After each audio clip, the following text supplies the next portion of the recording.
Discuss करेंगे हम लोग।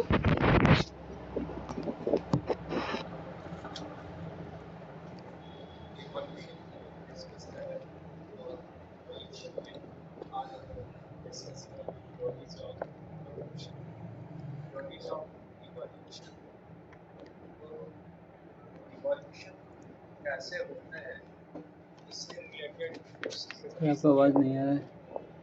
There are some theories to explain the process of evolution. Working theories में जो important है first is the आवाज बहुत कम आ रहा है। जिसको एक नहीं theory of करेगा नहीं। inheritance of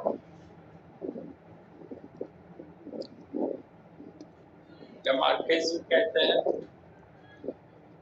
which is the theory of inheritance of acquired characters. जो acquired character यानी ऐसे कैरेक्टर जो किसी ऑर्गेनिज्म के द्वारा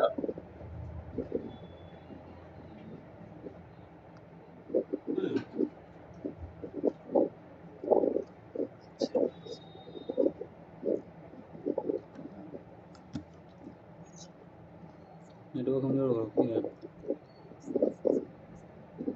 चले तुम चले।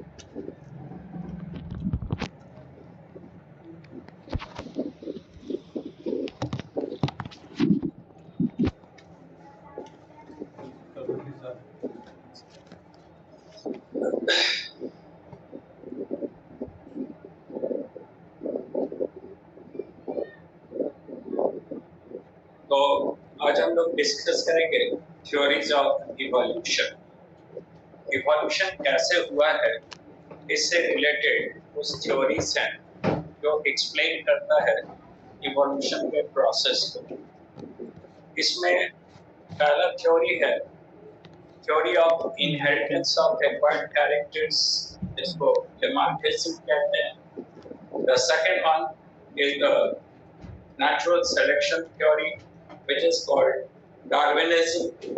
The third is the mutation theory, and the fourth is isolation theory, and fifth is the modern synthetic theory. These are the 5 theories. तो पहला जो theory है वो है theory of inheritance of acquired characters. It was proposed by Lamarck. इसलिए इसको Lamarckism भी कहते हैं। इज्म का मतलब होता है आइडिया, आइडिया तो हिंदी में कहते हैं लेमार्कवाद। तो लेमार्कवाद ये लेमार्क का आइडिया था, उनका विचार था। Jean Baptiste D Lamarck, he was French biologist. He published a book named Philosophic Geology in the year 1809.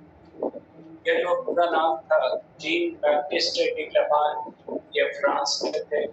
उन्होंने एक किताब लिखी, किताब का नाम था फिलोसॉफिक जूलॉजी। आपसे ये क्वेश्चन आ जाएगा कि किताब का नाम रहेगा, पूछेगा किसने लिखा, या राइटर का नाम रहेगा, बुक का नाम ऑप्शन होगा, तो ध्यान रखना। The book named philosophic zoology was written by Jean-Baptiste de Lamarck, who was French biologist, and it was published in the year 1809. 1809 में वो प्रकाशित। उस किताब में लेमार्क ने अपना जो विचार रखा इवोल्यूशन कैसे होता है, उसी को हम लोग कहते हैं Lamarckism. And the whole Lamarckism can be discussed under 3 heads. Lamarck का जो पूरा विचारधारा है उसको हम लोग 3 हेडिंग में डिस्कस कर लेते हैं।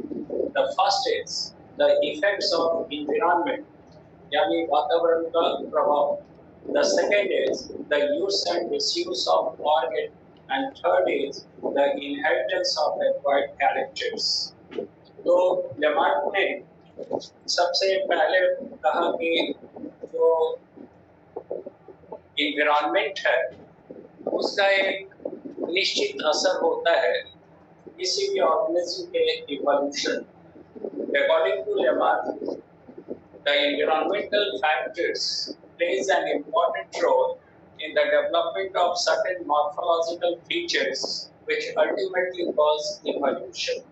यानी ऑर्गेनिज्म के बाह्य रचना में environment या वातावरण के प्रभाव से कुछ ऐसे चेंजेस आते हैं, ऐसे स्ट्रक्चर डेवलप होते हैं जो अल्टीमेटली उस ऑर्गेनिज्म को इवॉल्व कर देता है, ज़्यादा विकसित बना देता है। तो ठीक है, ये तो सही है कि एनवायरनमेंट का असर होता है। जैसे अगर हम लोग ज़ेरोफाइट को देखते हैं, प्लांट को जो डेजर्ट में रहता है कम पानी में, तो देख के पहचान लेते हैं कि ये प्लांट है, डेजर्ट प्लांट है। कोई एक्वेटिक प्लांट है, पहचान लेते हैं। जैसे कोई रेप्टाइल और बर्ड्स है तो मालूम हो जाता है कि ये ड्राई कंडीशन में रहने वाला है, तभी उसका स्किन जो है वो काफी ड्राइड होता है। प्लांट्स की संख्या कम होती है जिससे वाटर लॉस कम हो, बॉडी के ऊपर स्केल्स होता है या बर्ड्स में फेदर होता है to minimize the water loss. So whatever the fish का body stream to minimize the water resistance, bird the body streamline to minimize the air resistance. तो वातावरण का तो प्रभाव होता है, लेकिन लमार्क ने इसको बहुत इम्पोर्टेंट माना। तो पहला था इफेक्ट ऑफ एनवायरनमेंट, यानी वातावरण के प्रभाव से ऑर्गेनिज्म के बाह्य रचना में कुछ चेंजेस आते हैं और यही चेंजेस उसको विकसित करते हैं। दूसरा था use and disuse of organ. According to Lamarck, all those organs which are regularly used become more developed, more evolved. और वो organ जो लगातार इसका इस्तेमाल करते हैं बराबर, वो और विकसित होता है और ज़्यादा evolved या विकसित होता है। And such organs which are not used or are used rarely, यानी या तो इस्तेमाल नहीं करते या कभी कभी इस्तेमाल करें, ऐसे organ they become non-functional and they are highly reduced, become residual form. तो use and disuse of organ का मानना था कि हर वो ऑर्गन जिसका हम लोग ज़्यादा इस्तेमाल करते हैं वो विकसित होता जाता है, और ऐसे ऑर्गन जिसका इस्तेमाल कभी कभी करते हैं या बिल्कुल नहीं करते हैं वो डिसजनरेट हो जाता है, नॉन फंक्शनल हो जाता है और उसको कहते हैं रेसिडुअल फॉर्म। अब तीसरा जो इनका कहना था इनहेरिटेंस ऑफ एक्वायर्ड कैरेक्टर, उसमें ये मानना था कि कोई भी ऑर्गेनिज्म अपने लाइफ टाइम में जिस भी कैरेक्टर को वो अचीव करता है, एक्वायर करता है, प्राप्त करता है अपनी मेहनत से, अपने प्रयास से, वो कैरेक्टर अपने आप उसके बच्चे में चला जाता है। यानी all such characters which are acquired by an organism in its lifetime will be inherited by the offspring, and it is, ये तो आप भी समझ सकते हैं कि कोई ऑर्गेनिज्म अपना जो भी कैरेक्टर एक्वायर किया है वो सब अगर बच्चे को ही मिल जाए अपने आप, तो फिर बच्चे को तो कभी कुछ करना ही नहीं पड़ेगा। Yes sir. तो ये तीन चीज था, फर्स्ट था इफेक्ट्स ऑफ एनवायरनमेंट, दूसरा use and disuse of organ, और तीसरा इनहेरिटेंस ऑफ एक्वायर्ड कैरेक्टर्स। अब देखते हैं लेमार्क ने अपने थ्योरी के सपोर्ट में स्वयं कुछ एग्जांपल्स दिए हैं, जिस पर क्वेश्चन आता है मेडिकल में आया पर लेमार्क ने क्या क्या एग्जांपल दिए। तो लेमार्क का एक एग्जांपल जो बहुत फेमस है वो है जिराफ। आप देखिएगा जिराफ का गर्दन बहुत ऊंचा होता है, बहुत लंबा होता है, और उसका आगे वाला पैर भी बहुत लंबा होता है। तो longer neck as well as the longer forelimbs of giraffe was simply due to the longer height of the plant. Lamarck ने ये कहा कि जिस समय जिराफ का इवोल्यूशन हो रहा था उस समय ट्री का हाइट काफी ऊंचा होता था, तो ट्री के पेड़ के ऊपर से पत्ती या उसके फल को खाने के लिए जिराफ को बार बार अपना गर्दन खींचना पड़ता था, आगे वाले पैर को वो खींचता था, और धीरे धीरे सैकड़ों हजारों साल में नतीजा हुआ कि उसका गर्दन और आगे वाला पैर लंबा हो। तो उन्होंने कहा कि ये तो इफेक्ट था एनवायरनमेंट का। दूसरा उन्होंने एक एग्जांपल दिया wading type food of the duck वगैरह भी होता है पानी में, देखिएगा उसके जैसे ये दो उसके बीच में छिटली होता है और इससे ये पानी को डिस्प्लेस करता है तो उसको तैरने में मदद करता है। तो लेमार्क ने कहा ये जो डक है, एक्वेटिक बर्ड, वो जब पानी में कोशिश करता था तैरने का, तो लगातार स्ट्रेचिंग के कारण, लगातार खिंचाव के कारण ये जो बीच का स्किन है, तो फिंगर के बीच का जो डेवलप हो गया है, वे एक झिल्ली के रूप में आ गया, जिससे उसको तैरने में आसानी होती है। तो ये एग्जाम्पल दिया लेमार्क ने। और तीसरा एग्जाम्पल दिया लेमार्क ने absence of legs, absence of legs in the snakes। तो इस पर क्वेश्चन नीट में आया था कि the absence of legs in the snakes is an example of observable degeneration adaptation। तो it is an example of adaptation। ये evolutionary change है। जैसे जितने भी snakes हैं तो उनमें पैर नहीं होता, except vestigial hind limb present in python and boa। Otherwise, all the snakes are completely devoid of legs। Leg भी नहीं है और पेट्रोल और pelvic girdle भी नहीं है, कंधे की हड्डी और कमर की हड्डी भी सांप में नहीं होता है, पैर भी नहीं है। तो हम लोग को देखते हैं सांप को तो लगता है कि बड़ा ही सिंपल टाइप का ऑर्गेनिज्म है, डिसेंडेटेड है, जो विकसित नहीं हो पाया, लेकिन ऐसा नहीं। एक्चुअली उसमें पैर नहीं होना वो एक एडेप्टेशन है। It is a type of evolutionary change, जो कि स्नेक को रहना है जमीन के नीचे, सुरंग बना के, बरोइंग एनिमल वो रहता है सुरंग में छिप के रहता है, नॉकटर्नल एनिमल रात में निकलता है, इसलिए आइस भी उसका दिन में नहीं देख पाता है। तो अब अगर किसी पतले दरार में जाना हो या किसी सुरंग में जाना आना हो, तो पैर होगा तो बहुत मुश्किल होगा मूवमेंट में, तो लेग्स का नहीं होना it is advantageous to the snake, जिससे वो आसानी से पतले रास्ते से भी निकल जाता है। It is also an example of adaptation. तो ये तीन एग्जांपल ओरिजिनली लेमार्क ने दिया। पहला longer neck and forelimbs of giraffe, दूसरा दिया वाइडिंग टाइप और webbed foot in the duck, और तीसरा उन्होंने दिया absence of legs in snacks.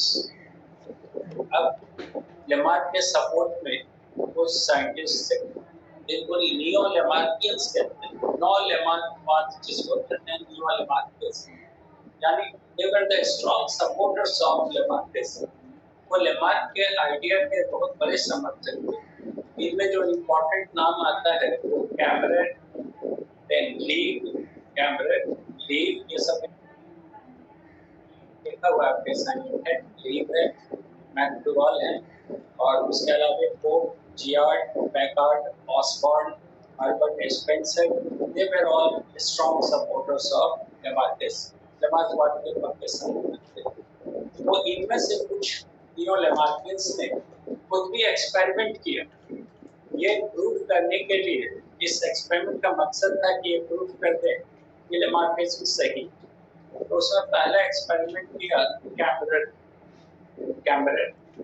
उन्होंने दो बॉक्स लिया, दो बक्स लिए, दोनों को अंदर और बाहर से पेंट किया, एक को ब्लैक कलर से और दूसरे को येलो कलर से। एक बॉक्स को पेंट किया ब्लैक से और दूसरे को पेंट किया येलो से। दोनों में एक एक सैलामेंडर को उन्होंने डाला। सैलामेंडर हम लोग जानते हैं एक्वेटिक एम्फीबिया है, इट इज यूरोडेलम, इसमें टेल होता है, टेल मौजूद है। एक्वेटिक एम्फीबिया बॉडी इसका लगता है छिपकली के जैसा, दो जोड़ा पैर होता है, एक लंबा टेल होता है, और बॉडी के ऊपर दोनों तरह का कलर, येलो और ब्लैक, इसलिए इसका कॉमन नेम देते हैं टाइगर शार्क। जैसे टाइगर के स्किन के ऊपर ब्लैक और येलो कलर का और इसलिए इसको टाइगर शार्क इसलिए के पानी। तो खैर दो सैलामेंडर को उन्होंने लिया, एक को रखा ब्लैक बॉक्स में और एक को रखा येलो बॉक्स में, और काफी समय के बाद जब उनको निकाला तो देखा कि जो येलो कलर्ड बॉक्स में है उसके शरीर पे पीला रंग फैला, और जिसको काले बॉक्स में रखा था उसके ऊपर ब्लैक कलर था, स्किन ज्यादा डार्क हो। तो कैमरन ने कहा कि देखिए एनवायरनमेंट का असर होता है, इसको अगर येलो बॉक्स में रखा तो वहाँ कलर ज़्यादा येलो हो गया, ब्लैक में रखा, तो अब हो सकता है कि कलर हो उसके शरीर में, स्किन में लग गया हो और कलर उसका लाइट या येलो या ब्लैक हो गया। लेकिन उसको उन्होंने कहा कि ये प्रूव करता है कि एनवायरनमेंट का असर होता है। दूसरा एक्सपेरिमेंट क्या, लीग लिखा हुआ है साइंटिफिक लीग। उन्होंने एक फिजियोलॉजिकल एक्सपेरिमेंट किया। दो गिनी पिग जो विलायती चूहा होता है, एक गिनी पिग को नॉर्मल टेम्परेचर पे ग्रो करा, जो नॉर्मल टेम्परेचर होता है उस पर, और एक को थोड़ा सा ज्यादा टेम्परेचर पे ग्रो करा। अब जिस गिनी पिग को उन्होंने थोड़ा ज्यादा टेम्परेचर पे ग्रो कराया था, उसको डेवलप कराया था, उसका एक्सट्रीमिटी यानी नोज, पिन्ना, उसका जो डिजिट्स था पैर का या टेल, उनकी लंबाई ज्यादा थी। तो लीग ने कहा कि जब हाई टेम्परेचर पे डेवलप कराते हैं तो एक्सट्रीमिटीज का जो साइज है, जैसे नोज, पिन्ना, टेल, डिजिट, ये सब बढ़ जाते हैं। इसका मतलब है कि एनवायरनमेंट का असर होता है डेवलपमेंट। अब तीसरा एक्सपेरिमेंट किया मैकडोगल, और मैकडोगल परफॉर्म द लर्निंग एक्सपेरिमेंट किया। अब हम लोग जानते हैं, पढ़ा भी हम लोगों ने नर्वस सिस्टम में, कि learning is very advance character, ये पढ़ेंगे आगे तो इसमें। और लर्निंग अपने आप में बहुत advance character and it is the function of cerebrum. हम लोगों के सेरेब्रम का ये खासियत है कि हम लोग किसी चीज को सीखते हैं। सीखना क्या होता है, जैसे किसी स्टिमुलस को सीख किया, उसको ब्रेन एनालाइज किया सेरेब्रम, फिर उसके लिए रेस्पॉन्स दिया। रिस्पॉन्स में जाहिर सी बात है कि पहली बार रिस्पॉन्स दे रहा है तो कुछ ना कुछ उसकी गलती। फिर जब दोबारा रिसीव किया उसी स्टिमुलस को, तो फिर एनालाइज किया, और इस बार ये कोशिश किया हमारा ब्रेन कि जो गलती पहले हुई थी वो इस बार नहीं, यानी दूसरा रिस्पॉन्स पहले से बेटर हुआ। फिर रिसीव किया, फिर रिस्पॉन्स दिया। तो जितनी बार स्टिमुलस को रिसीव करेंगे, जितनी बार एनालाइज करेंगे और जितनी बार रिस्पॉन्स देंगे, हर बार रिस्पॉन्स पहले से बेटर होगा। इस प्रोसेस को कहते हैं learning, and learning is the function of cerebrum. सबसे ज्यादा हम लोगों ने कैसे किया, तो मैकडोगल ने लर्निंग से रिलेटेड एक्सपेरिमेंट किया। उन्होंने दो चैम्बर बनाए, दो छोटा-छोटा चैम्बर बनाया, जैसे ये दो चैम्बर बना दिए, और दोनों चैम्बर में उन्होंने दो एग्जिट रखा। एग्जिट यानी बाहर जाने का दो रास्ता रखा, ये वाला और एक एग्जिट। अब इन्होंने या एक ही चैम्बर की बात है, उन्होंने एक चैम्बर किया और इसमें दो एग्जिट बनाया, बाहर जाने का दो रास्ता है, एक ये है और एक ये है। इस रास्ते पे उन्होंने लाइट लगा दिया, रोशनी दिया, और साथ ही साथ इलेक्ट्रिक करंट प्रवाहित किया। इसमें इलेक्ट्रिक करंट को भी रखा और लाइट, और ये डार्क है, अंधेरा, और इसमें कोई इलेक्ट्रिक करंट नहीं। तो जब उन्होंने गिनी पिग्स को रखा, पहली बार बहुत सारे गिनी पिग्स को रखा, तो देखा कि ये गिनी पिग सीधा चला जा रहा है लाइट के एग्जिट की ओर, जहाँ पे रोशनी है उस ओर आकर्षित होकर घूम रहा है। लेकिन जब इसको बिजली का झटका लगता है तो यहाँ से लौट आता है, फिर कभी इधर से जाता है डार्क एग्जिट से। उन्होंने क्लेम किया कि एक के बाद दूसरा जनरेशन, दूसरे के बाद तीसरा जनरेशन, जब उन्होंने ये एक्सपेरिमेंट जारी रखा, तो with each and every successive generations the tendency of the guinea pig increased to pass through the dark exit instead to the light. जैसे जैसे एक के बाद दूसरा जनरेशन उन्होंने एक्सपेरिमेंट किया, उन्होंने क्लेम किया कि अब गिनी पिग्स की टेंडेंसी थी वो पहली बार में ही सीधे चला जाए डार्क एग्जिट से, लाइट एग्जिट की ओर जाता ही। और फिर उन्होंने क्लेम किया कि फाइनली उनको एक ऐसा जनरेशन मिला गिनी पिग का जो लाइटेड एग्जिट की ओर गया ही नहीं, सब पहली बार फर्स्ट अटेम्प्ट में ही डार्क एग्जिट से निकल गया। तो मैकडॉगल ने कहा कि गिनी पिग्स के पूर्वज को, एंसेस्टर को जो झटका लगा था बिस्किट का, जो एक्सपीरियंस मिला था, वो अपने आप उसके बच्चे में आ गया, जेनेटिक कैरेक्टर, और उसका बच्चा पहले ही से जान गया कि घर जाएंगे तो बिजली का झटका लगेगा, इसलिए उसी का डार्क एक्टिव से। तो यानी जो सीखा, अपने अनुभव से जो सीखा, वो बच्चे को अपने आप में। अब अगर लर्निंग पे ऐसा एडवांस कैरेक्टर इफेक्ट हो सकता है, तो ये 3 इम्पोर्टेंट एक्सपेरिमेंट्स थे इन सपोर्ट ऑफ लेमार्किस। ध्यान रखना है, पहला कैमरन का, जिन्होंने सैलमेंडर की स्किन कलर पे एक्सपेरिमेंट किया। Yes sir. दूसरा किया डीप ने, जिन्होंने एम्ब्रियो को डेवलप कराया हायर टेम्परेचर पे, तो एक्सट्रीमिटीज का साइज बड़ा हो गया। और तीसरा एक्सपेरिमेंट किया था मैकडॉगल ने, जिसको हम लर्निंग एक्सपेरिमेंट कहते हैं। ये प्रूव करने के लिए कि learning which is the most advance character can be inherited by the organism. अब मामला आता है कि लेमार्क कितना सही या कितना। तो अगर हम लोग पहले लेमार्किज्म का जो पहला एस्पेक्ट है उसको देखो, इफेक्ट्स ऑफ इन्वायरमेंट, इसे कोई डिनाई नहीं कर सकता, इसको कोई नकार नहीं सकता है कि इन्वायरमेंट का एक निश्चित असर होता है ऑर्गेनिज्म पे, चाहे वो प्लांट हो या एनिमल हो, एक निश्चित प्रभाव पड़ता है। किसी इन्वायरमेंट में है, उस इन्वायरमेंट का असर उस पर पड़ेगा, इसे कोई डिनाई नहीं। लेकिन ये असर इतना ज्यादा ही नहीं होता है कि उसके कारण कोई बहुत बड़ा चेंज आ जाए, इवोल्यूशन हो। बिकॉज ये जितने भी चेंजेस आते हैं एनवायरमेंट के कारण, वो काफी छोटा छोटा चेंजेस होता है, वो समय के साथ में डाइल्यूट हो जाता है, यानी उसका इवोल्यूशन में कोई ज्यादा इम्पोर्टेंस नहीं, यानी असर तो होता है लेकिन ये असर बहुत छोटा होता है। और इवोल्यूशन के इसमें इतनी कैपेसिटी नहीं है माइनर चेंजेस में कि वो बड़ा कोई मेजर चेंज करवा दे इवोल्यूशन, लेकिन चेंज होता है, इसको डिनाई नहीं करते। अब अगर मान लीजिए एक एग्जांपल लेते हैं किसी इफेक्ट ऑफ एनवायरनमेंट, तो फिशरमैन तो जनरेशन टू जनरेशन एक नहीं, सब कुछ टाइम चलता है, तो वो अपना तालाब में झील में जाता है, पानी नदी में जाता है, तैरता है, नदी में पार करता है,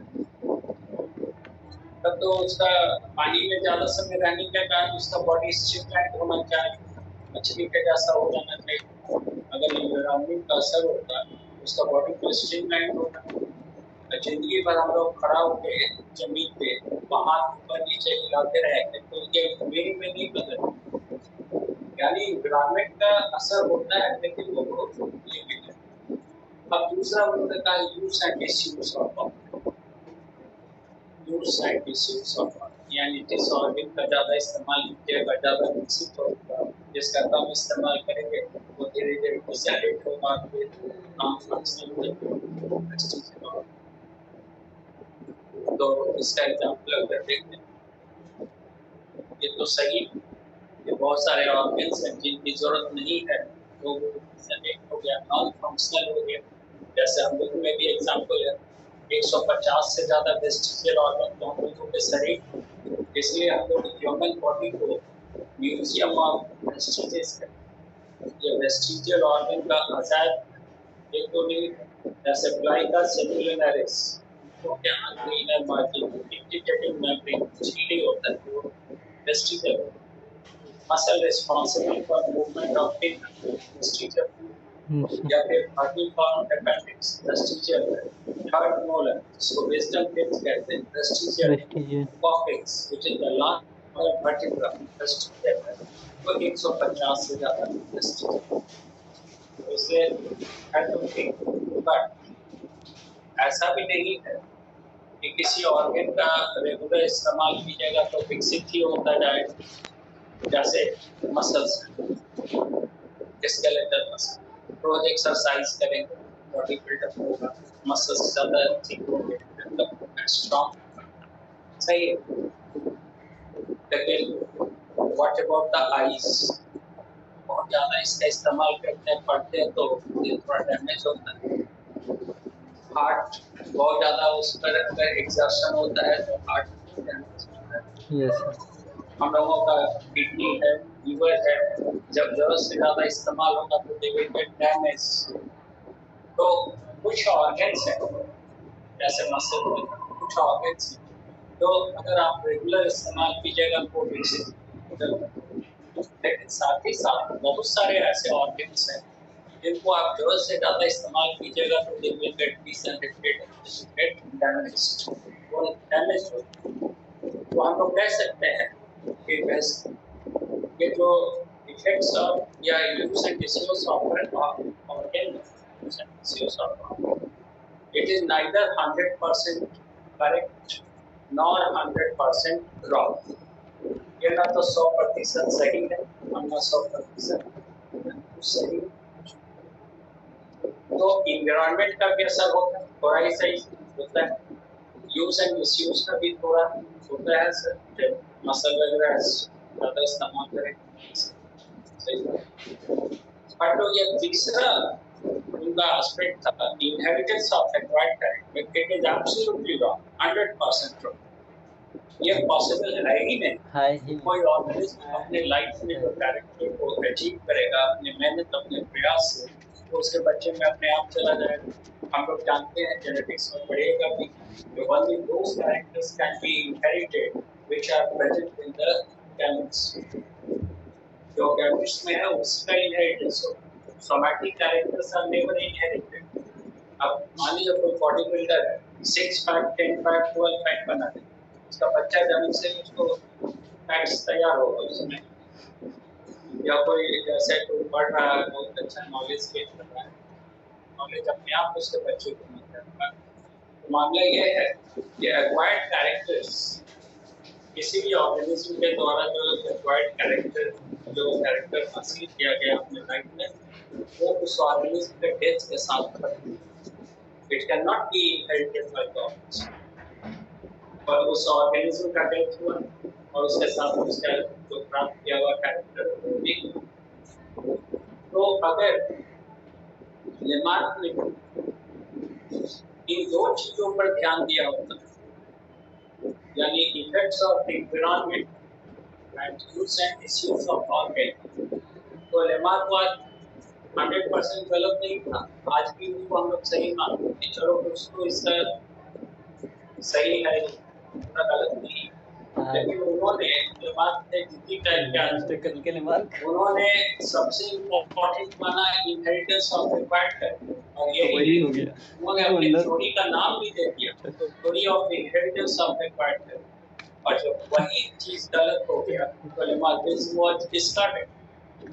तब जिस पे आप सबसे ज्यादा जोर डाल रहे हैं और वही एकदम 100% गलत है, फिर तो थ्योरी गलत हो।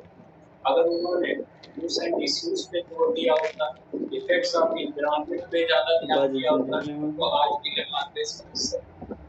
अब देखिए लेमार्क के सपोर्ट में तो कुछ लोग ने एक्सपेरिमेंट किया, कुछ लोग थे जो लेमार्क के अगेंस्ट, लेमार्किज्म के अगेंस्ट में भी उन्होंने एक्सपेरिमेंट किया। और इनमें सबसे पहला नाम मानता है अगस्त विज़मैन। सबसे पहला जो नाम विज़मैन का नाम बहुत इम्पोर्टेंट है। उन्होंने जर्म प्लाज्म थ्योरी दिया, जर्म प्लाज्म थ्योरी पता है। तो उन्होंने एक म्यूटिलेशन एक्सपेरिमेंट किया। म्यूटिलेट का मतलब काटना, म्यूटिलेशन मतलब काटना। कितने बजे नेरो चलो रहे? उन्होंने गिनी पिग्स के मेल और फीमेल गिनी पिग्स के टेल को काट दिया। काटने के बाद उसको ब्रीड कराया, जो उसका बच्चा हुआ फिर उसके टेल को काटा, फिर उसको ब्रीड कराया, और ये काम उन्होंने 23 जनरेशन तक किया। और 23 जनरेशन के बाद जब उन्होंने बच्चे को छोड़ दिया तो देखा कि टेल का लंबाई ओरिजिनल ना होना चाहिए नहीं था। अगर यूज एंड डिसयूज सही होता तो जैसे जैसे टेल काटा था तो छोटा हो जाना चाहिए, या इनहेरिटेंस ऑफ एक्वायर्ड कैरेक्टर सही था तो जब टेल काट दिया तो बच्चे में टेल कैसे आ गई। तो पेड़ काट दिया तो फिर बच्चे भी कैसे आए। तो ये जो एक्सपेरिमेंट था it was against both use and disuse of organ as well as inheritance of acquired character. दूसरा एक्सपेरिमेंट किया फिलिप और कासल दो अलग अलग फिजियोलॉजिस्ट थे। उन्होंने एक एक्सपेरिमेंट किया फिजियोलॉजिकल एक्सपेरिमेंट लीक के वो जवाब। तो इन्होंने एक ब्लैक फीमेल गिनी पिग के ओवरी को लगा दिया व्हाइट फीमेल गिनी पिग के शरीर, व्हाइट फीमेल गिनी पिग के शरीर में लगा दिया ब्लैक फीमेल गिनी पिग के ओवरी, और अब उस व्हाइट फीमेल को ब्रीड कराया व्हाइट मेल से, लेकिन जितने भी ऑफ स्प्रिंग्स थे दे वर ऑल ब्लैक, वो सब ब्लैक। तो ये जो एक्सपेरिमेंट था it was against the environmental effect. का मामला है कि अगर ब्लैक फीमेल गिनी पिग के ओवरी को व्हाइट फीमेल गिनी पिग में लगाया गया तो कम से कम कुछ बचा तो व्हाइट होना चाहिए था, बट ऑल बिकेम एनवायरनमेंट के कारण, यानी हम लोगों के फिजियोलॉजी पे वातावरण का कोई खास प्रभाव नहीं पड़ा। अब तीसरा जो एक्सपेरिमेंट था वो बहुत इम्पोर्टेंट था and it was perform by Pablo जानते हैं रशियन कुत्ते बोला बोले रूसी थे, बहुत बड़े फिजियोलॉजिस्ट थे। रशियन तो फिजियोलॉजिस्ट पाब्लो ने जितना भी एक्सपेरिमेंट किया था उसमें घंटी का इस्तेमाल किया। उन्हीं का एक एक्सपेरिमेंट था सैल्यूलर सेक्रेशन, जो एग्जांपल है कंडीशन रिफ्लेक्स। पाब्लो ने एक एक्सपेरिमेंट किया, उन्होंने गिनी पिग्स पर एक्सपेरिमेंट किया। उन्होंने गिनी पिग को ट्रेन किया, जब भी घंटी बजाता था वो खाना देते थे, घंटी बजाया और खाना दिया, गिनी पिग दौड़त चला आता था खाना खाने। धीरे धीरे एक के बाद दूसरे जनरेशन ये सिंक्रोनाइज्ड हो गए। ये ट्रेनिंग दिया गया उसको, तो कि अब उसको कई बार इस तरह का ट्रेनिंग देके कि घंटी बजा तो खाना खाने आया। फिर उन्होंने देखा कि बिना घंटी से बजा दिया खाना नहीं भी दिया तब भी वो दौड़ा चला। लेकिन जब उसके ऑफ स्क्रीन पे एक्सपेरिमेंट किया तो उसका कोई रिस्पॉन्स नहीं, घंटी बजाते रह गए, वो खाने के लिए नहीं दौड़ गया। इसका मतलब है कि उसके पेरेंट्स को जो सिखाया गया वो उसके बच्चे में इनहेरिट नहीं। और इस थ्योरी और इस एक्सपेरिमेंट के बाद, पाब्लो के इस एक्सपेरिमेंट के बाद फाइनली लेमार्किस वाज डिस्कवर्ड। खत्म हो गया। अगर लेमार्किस इनहेरिटेंस ऑफ एक्वायर्ड कैरेक्टर पे लेमार्किस जिद नहीं करते तो ये थ्योरी आज भी जिद कर दी तो हां जिद खराब चीज कोई लोग बताने बने वो तो जिद करनी तो खराब नहीं, लेकिन उन्होंने अपने जिद के कारण अपनी थ्योरी को गलत करवा दिया।